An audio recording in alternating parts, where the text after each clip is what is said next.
Friends, ఈరోజు intraday trading profit ఎంత loss ఎంత అని చూపిస్తాను చూడండి. ఇది ప్రాఫిట్ అయితే ఈరోజు ఏం లేదు. ఒక దాంట్లో వచ్చింది వీ గార్డ్ అని చూసారా, ఇందులో 388 వచ్చింది అంతే.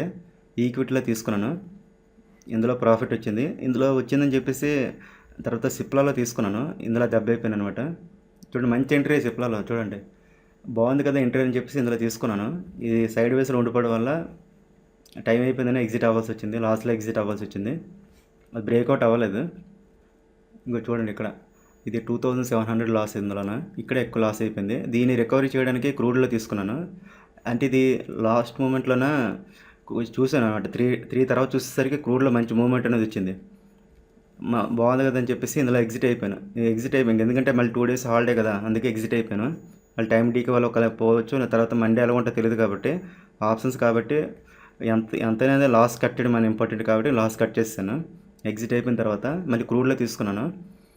తీసుకుంటే ఇందులో కూడా 500 లాస్. ఇప్పుడు ఎంత టైం చూడండి, 11 అయింది, ఇంతవరకు వెయిట్ చేశాను. ఇది కూడా సైడ్ వేస్లో ఉండిపోయింది. ఇప్పుడు కూడా రికవర్ అయినట్టు అయ్యి సైడ్ వేస్లోకి వెళ్ళిపోయింది. ఇది కూడా మొత్తంగా చూసుకుంటే ఈరోజు 2860 రూపీస్ లాస్ చూసుకోండి. ఈరోజు ఎక్కువ దెబ్బ ఇచ్చింది ఏంటంటే సిప్లా అనమాట. దీంట్లో దెబ్బ అయిపోయాం. మంచి ఎంట్రీ కానీ సైడ్ వేస్లో ఉండిపోవడం వల్ల దెబ్బ అయిపోయాం. ఇదనమాట ఈరోజు పరిస్థితి.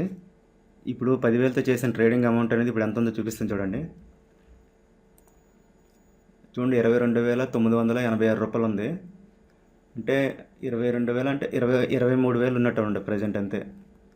ఉదయం ఎంత ఉండే అంటే 26,500. 26,500. మళ్ళీ బ్రోకర్ ఛార్జెస్ అవి ఉంటాయి కదా, అవన్నీ అందులో కట్ అయిపోయి తర్వాత చూడాలి ఎంత వస్తుంది. ఇక్కడ ప్రస్తుతానికైతే 23,000 ఉన్నట్టు అనమాట. చూద్దాం తర్వాత సోమవారం ఏమిటి అవుతుందని చూద్దాం.